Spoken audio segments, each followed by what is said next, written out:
Bien, bonjour les secondes. Alors aujourd'hui, nous allons poursuivre le cours sur le thème 3 d'histoire et notamment le grand B qui s'intitule Une politique mercantiliste, un domaine d'intervention de l'État pour affirmer sa grandeur.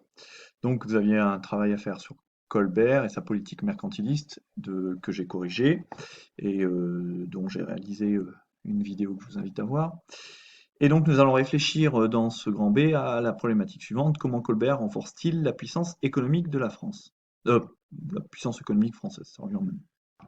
Alors l'État qui est en train de se renforcer intervient de plus en plus dans l'économie, et du coup on parle de dirigisme économique. Dès le début du XVIIe, un roi de France comme Henri IV et son ministre le duc de Sully, qui avait eu la célèbre formule labourage et pâturage sont les deux mamelles de la France. Henri IV et son ministre principal soutiennent l'agriculture, l'élevage et l'industrie afin de reconstruire rapidement le royaume de France qui avait été ravagé par les 8 guerres de religion. Ce renforcement du pouvoir central va se poursuivre avec les rois suivants et leurs conseillers, notamment l'un des conseillers les plus importants du roi Louis XIII, qui s'appelle le cardinal de Richelieu, que vous connaissez sans doute par le biais des Trois Mousquetaires, dont vous avez certainement déjà entendu parler. Alors de son vrai nom, il s'appelait Armand Jean Duplessis de Richelieu, hein. Donc il était évêque de Luçon, conseiller de la régente, c'est-à-dire de la reine qui doit régner tant que son fils Louis XIII n'est pas encore majeur, hein. Donc il devient ensuite cardinal avant de rentrer au Conseil du roi en 1624, puis de devenir finalement son principal ministre. À l'époque, on ne disait pas le Premier ministre, on ne disait pas le président du Conseil, c'était le principal ministre. Donc sa politique consiste à renforcer le pouvoir royal et lutter contre l'ennemi de la France à l'époque, qui étaient les monarques Habsbourg, ceux qui possédaient à la fois l'Espagne et le Saint-Empire en Europe, quitte à s'opposer parfois à la reine mère et à l'aristocratie. Alors, le cardinal de Richelieu avec Louis XIII, puis Jean-Baptiste Colbert avec Louis XIV vont pratiquer dans le domaine de l'économie une politique qui s'appelle le mercantilisme. Alors, qu'est-ce que le mercantilisme? Eh bien, c'est une doctrine économique et politique selon laquelle la puissance d'un État dépend de la quantité d'or, d'argent qui roule, dixit les mots de Colbert, mais ce qui veut dire qui circule dans cet État. Donc l'objectif, c'est d'attirer, on l'avait vu dans l'activité sur Colbert, justement, d'attirer l'argent à l'intérieur du royaume en développant les manufactures et d'essayer de faire en sorte ensuite que cet argent reste à l'intérieur du royaume, contribuant ainsi à enrichir le royaume. Alors Jean-Baptiste Colbert, qui est-il, hein? Il est né à Reims, il est issu d'une riche famille de marchands drapiers, il a fait des études de notaire, il a fait des études dans la banque, c'est un travailleur acharné qui devient l'un des principaux ministres de Louis XIV. Il est à la fois contrôleur général des finances, hein, c'est-à-dire en gros c'est lui qui gère le budget.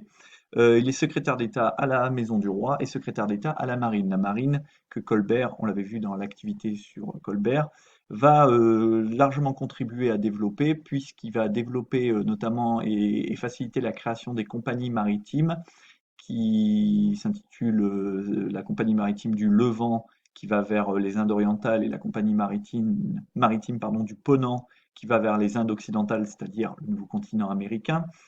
Et donc il est à la fois contrôleur des finances et il est secrétaire d'État à la marine.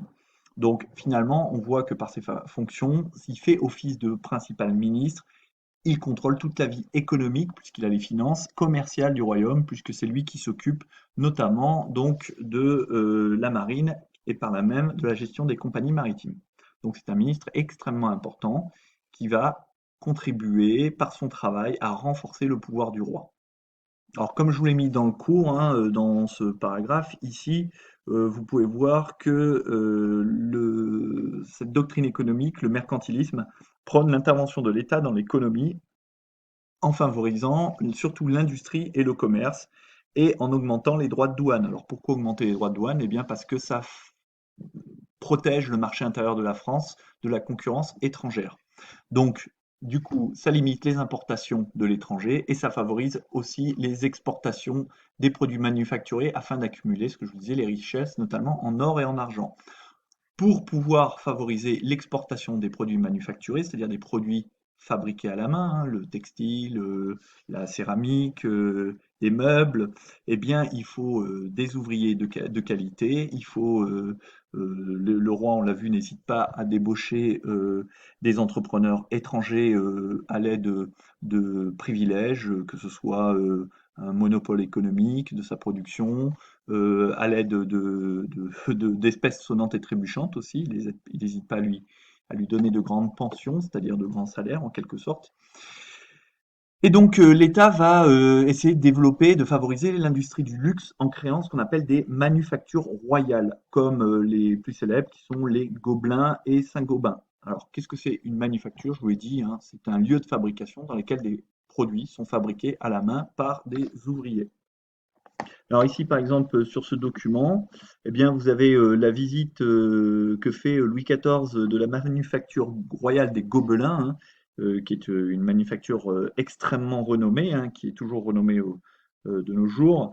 Et on voit que Louis XIV, qui est ici accompagné de Colbert, hein, le petit 2, eh bien, on lui présente différents objets qui sont fabriqués par la manufacture, comme des pièces d'orfèvrerie, hein, le petit 3, donc des objets faits en or, des objets faits en argent, donc de l'argenterie.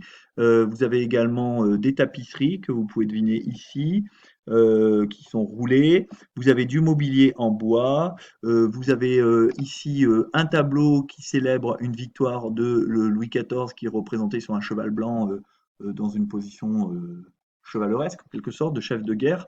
Donc on voit tous ces objets de très haute qualité qui sont présentés au roi et ces objets qui sont très demandés par les aristocrates et les cours européennes et donc qui font rentrer des capitaux, de l'argent frais dans le royaume.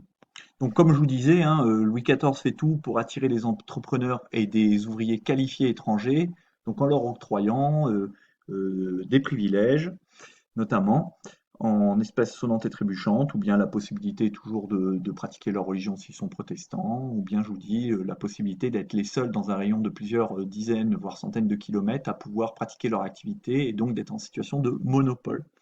Ce développement des produits français doit donc permettre de limiter, vous l'avez compris, les importations et qui sont par ailleurs lourdement taxées.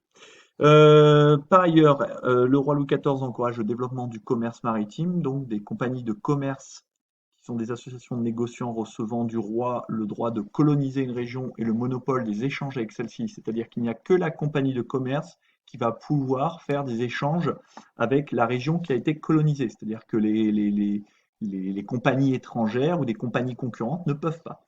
Il y a une situation de monopole ou d'exclusivité, si vous voulez, d'exclusivité, pardon. Donc elles reçoivent des monopoles. Exemple, ben, vous avez la Compagnie du Levant, la Compagnie des Indes orientales. Ce sont différentes compagnies qui sont créées à l'époque de Colbert. Donc ces compagnies permettent la colonisation de nouveaux territoires, notamment en Amérique du Nord, où la France va se tailler d'immenses colonies, notamment aussi dans les îles sucrières, comme l'ouest de Saint-Domingue, qui deviendra la future Haïti.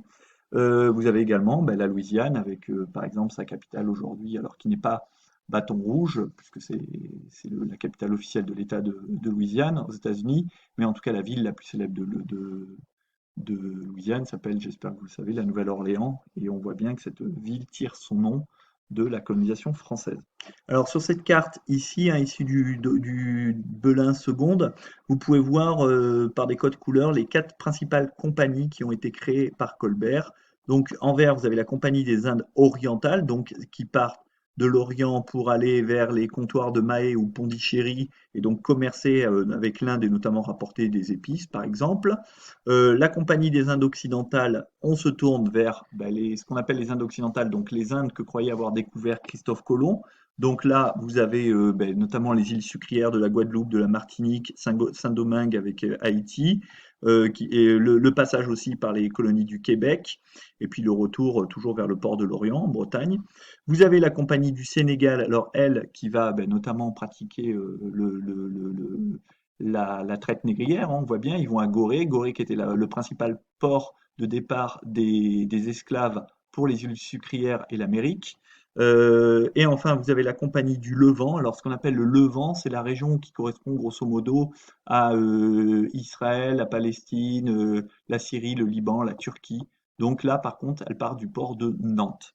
Et j'avais oublié de préciser, pardon, la Compagnie du Sénégal part non, elle part pardon, excusez-moi, la Compagnie du Levant part de Marseille, alors que la Compagnie du Sénégal part de Nantes. Ce qui fait d'ailleurs que vous trouvez à Nantes un musée de l'esclavage pour rendre hommage à tous ces esclaves, entre guillemets, qui ont été et qui ont fait la fortune de la ville de Nantes, mais qui ont connu de tristes sorts pendant plusieurs décennies. Alors, avec ces colonies, la France, du moins le Royaume de France, va mettre en place un système qui s'appelle le système de l'exclusif. Et ce système de l'exclusif, il consiste en quoi? Ben, tout simplement à ce que tous les échanges entre la métropole et la colonie doivent se faire sur des navires français. C'est-à-dire que tous les échanges entre la France et la Martinique, la Guadeloupe, la Réunion, Haïti, doivent se faire sur des navires français, donc doivent profiter finalement aux commerçants français, les Anglais qui ont des colonies, les Hollandais, les Espagnols, les Portugais, qui sont tous de brillants marins, n'ont pas le droit de rapporter les produits des colonies françaises en France. Ça s'appelle donc l'exclusif. Et Colbert, on en a parlé, hein, favorise le développement d'une marine de guerre, je l'ai écrit d'un marin, vous corrigerez de vous-même, d'une marine de guerre qui est essentielle pour assurer la sécurité des mers et notamment lutter contre la piraterie, le fait que des bandits, entre guillemets, des brigands s'emparent de la cargaison des navires pour leur propre profit, mais aussi de lutter contre ce qu'on appelle les corsaires. Alors les corsaires, c'est autre chose que les pirates. Un corsaire, c'est un marin qui agit, entre guillemets, pour un souverain, qui est donc missionné, mandaté par ce souverain pour arraisonner, c'est-à-dire pour capturer des navires étrangers.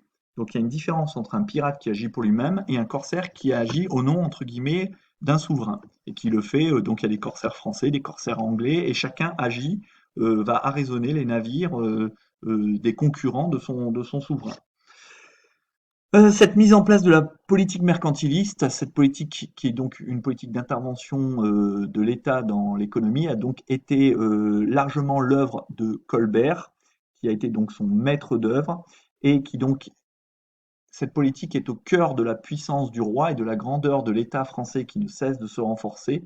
Et c'est une politique globale d'un État qui se centralise de plus en plus. Et nous allons voir ensuite dans le grand C que la guerre va être un moyen pour le roi de conquérir et d'unifier la nation. Je vous remercie et je vous prie de m'excuser pour les petites erreurs dues au fait que ce soit un enregistrement fait en direct. Et je vous remercie pour votre écoute.